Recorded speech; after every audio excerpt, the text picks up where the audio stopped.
हाथों में तिरंगा है।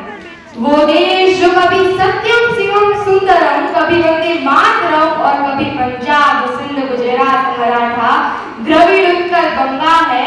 मैं उस देश की नागरिक हूँ जो हर ठुकराए हुए की शरण स्थली बन जाता है और सात समंदर पार परदेशियों को भी अपने ब्रदर एंड सिस्टर कहकर बुलाता है। यही प्रेम की पूज्य भूमि भारतवर्ष कहलाता है, भारतवर्ष कहलाता है।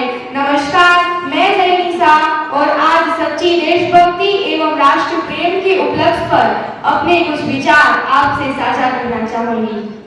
आजादी, आजादी का असली मतलब तो वही समझ सकता है जिसने कभी गुलामी की हो। हम बड़े सौभाग्यशाली हैं कि हमने स्वतंत्र भारत में जन्म लिया। यूं तो आजादी की लौ 1857 में ही चल चुकी थी, जो वर्षाल बनकर 1947 में हमारे देश को आजाद कराई। प्राचीन, मध्यकालीन और वर्तमान भारत के उदाहरणों से ये स्पष्ट करना चाहूंगी कि जब हम फिरंगियों के मेले में फंस गए थे तो रंग दे बसंती जोला की एक आवाज पर टोलों के टोले उमड़ाते थे और उनके वंदे मातरम के नारों से खून में आने वाला 5-5 डिग्री का तूफान अंग्रेजी शासकों की जड़ों में तूफान ला देता था। तब लोग मर जाते थे, मिट जाते थे, फांसी चढ़ जाते थे, तो वो भी अपनी देशभक्ति साबित कर रहे होते थे, क्योंकि वो उस दौर की देशभक्ति की कसौटी थी। उसके बाद बुरे हालात पैदा हो जाने के बावजूद एक माँ अपने बेटे को सरहद पर दुश्मनों की धज्जियां उड़ाने भेज देती थी और उसे पत्र लिखाकर भेजा करती थी।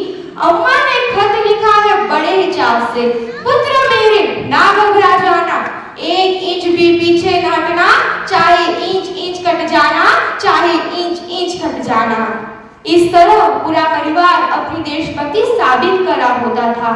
तब देश बलिदान मांगता था, तब देश लड़ जाने को कहता था, तब देश मर जाने को, मिट जाने को, फांसी चढ़ जाने को कहता था। किंतु आज देश लड़ जाने को नहीं कहता, देश मर जाने को, मिट जाने को, फांसी चढ़ जाने को भी नहीं कहता, बल्कि मेरे विचारों में अगर कोई व्यक्ति अपना काम पूरी ईमानदारी, पूरी मेहनत और पूरी लगन से करे ना, तो वही उसकी सबसे सच्ची, सबसे बड़ी देशभक्ति है। अपने परिवार, अपने समाज और अपने राष्ट्र के लिए समर्पण का भाव है देशभक्ति, और हर देशद्रोही के जीवन में आने वाला सबसे बड़ा तूफान है हमारी सबसे सच्ची देशभक्ति।